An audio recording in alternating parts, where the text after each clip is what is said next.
Hello everyone! Welcome to another vlog. Hello. Alam nyo, meron mga nagtatanong sa amin na how do you handle your money? Well, we handle our money like a company. Alam namin magtataka kayo kung bakit sinabi namin na we handle it like a company. Yeah. Honestly, having a system makes everything organized, Yeah. simpler, and mas less stress. Di ba, Ivan? Tama. Parang may company mindset kami sa bahay, di ba? Oo.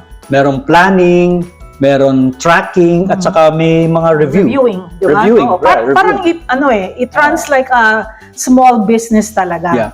And what's nice with this approach is, hindi mo kailangan maging number person. Hindi mo kailangan maging accountant or a finance person. Ang kailangan lang talaga dito is teamwork at intentional kayo with your money. So sa vlog na to, explain namin sa inyo kung bakit namin nasabi na we run our household like a small business.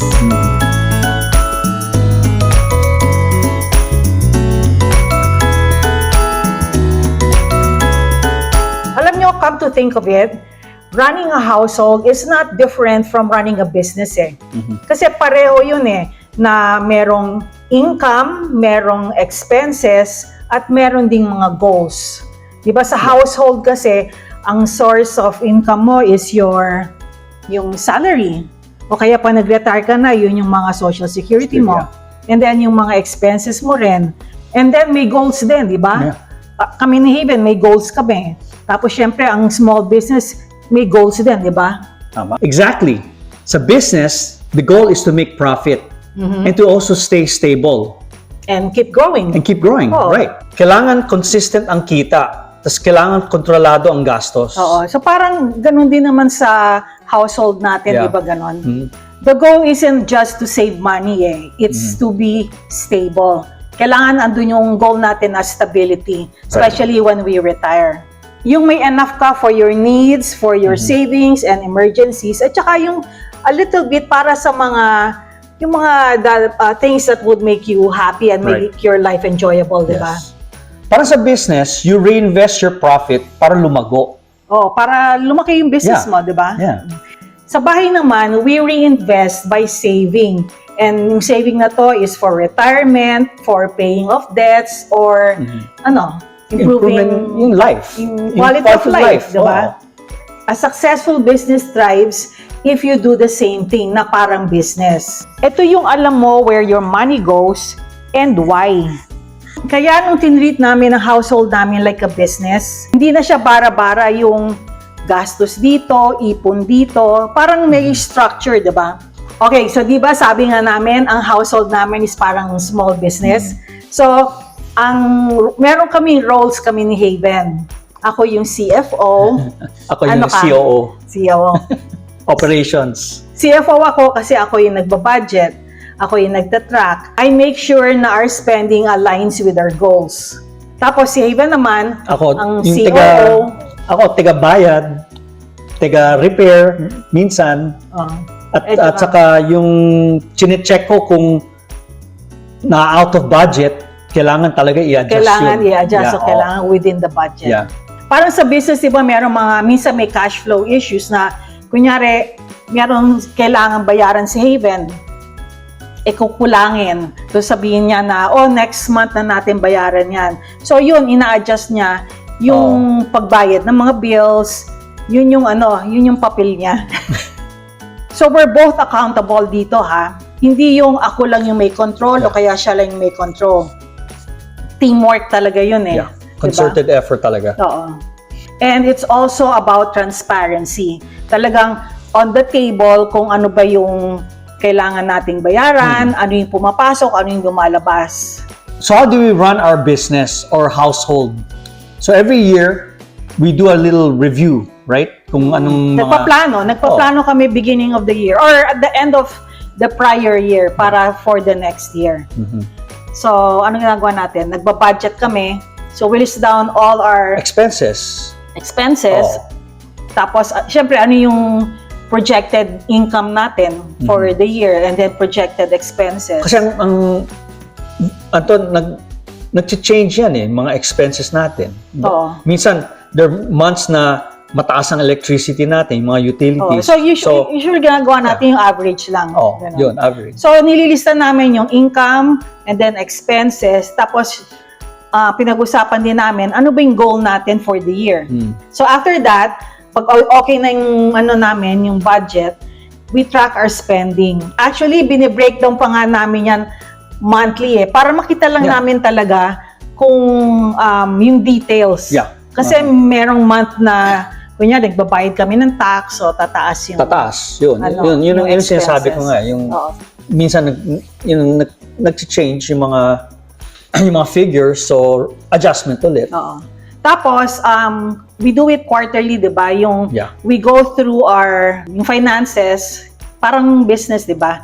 Yung tinitingnan namin kung lumalagpas kami sa budget or merong variances.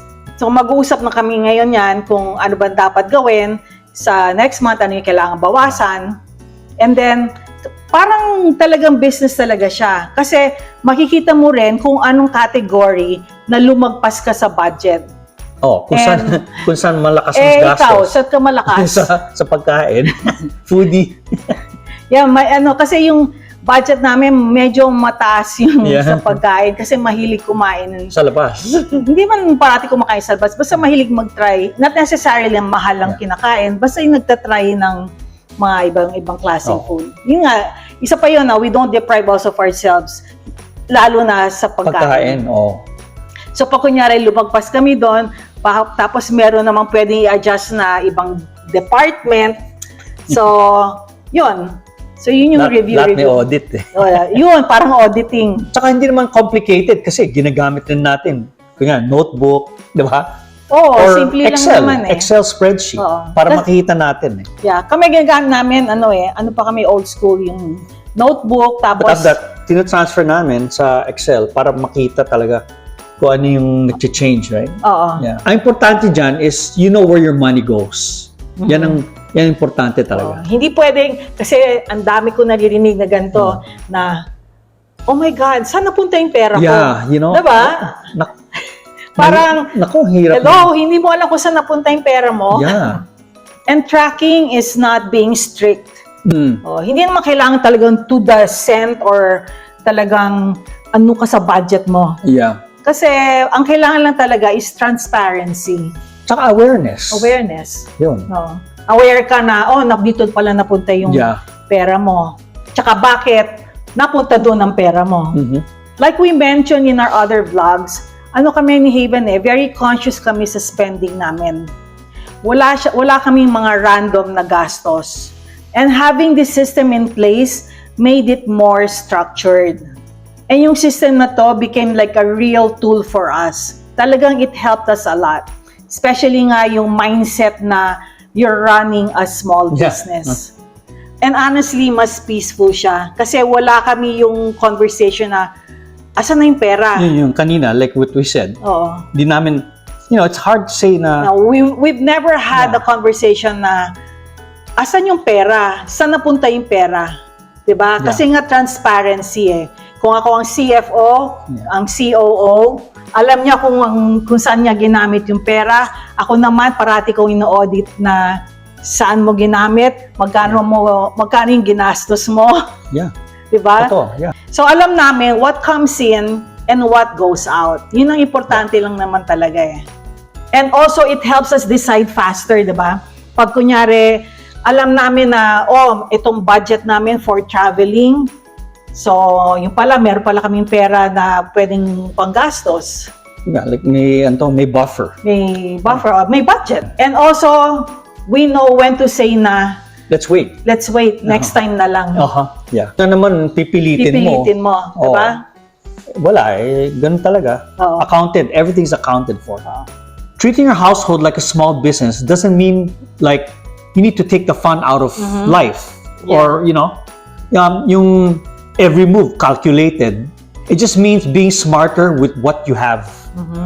Hindi yung nagwawaldas ka na lang ng pera. Yun. Kasi at the end of the day, we want to feel now we have control over our money. Yeah. Hindi yung now we're just surviving, pero like we're thriving together. True. Kayo, so how do you run your household or your small business? Kasi meron kami mga naririnig ng mga couples na isa lang sa kanila, yung talagang financially involved eh. Yeah, Diba? mahirap yung ganun eh. Kasi dapat kayong dalawa accountable para walang sisihan. Tama, hindi lang isang tao ang nagde-decide, di ba? Pareho kayo nagpa-plan, nagpa-budget, Yeah. at nagtutulungan kayo to reach your, specific goals, Right. di ba? Kaya yung mindset na yan na talagang i-treat nyo yung household nyo as a business, para sa amin it really worked for us. Sana i-try nyo rin yun kasi sino ba namang tao ang ayaw na maging successful ang business, di ba? So pag ganun yung mindset mo, talagang gagawin mo lahat para maging successful kayo. At the end of the day, treating your household like a business is not just being strict. Yeah, it's about teamwork at saka honesty at siyempre konting disiplina dyan. Right? Kasi kapag pareho ang goal nyo, every dollar has a purpose, mas tahimik ang buhay nyo. And peace of mind. Yeah. So hopefully na-inspire kayo today na magtayo kayo ng small business nyo ha. So, sino ba dyan ang magiging CFO? Or Kaya COO. Or baka gusto nyo maging CEO. So let us know in the comments kung ano yung mga roles nyo sa inyong business. So thank you very much and we'll see you in our next vlog. Bye.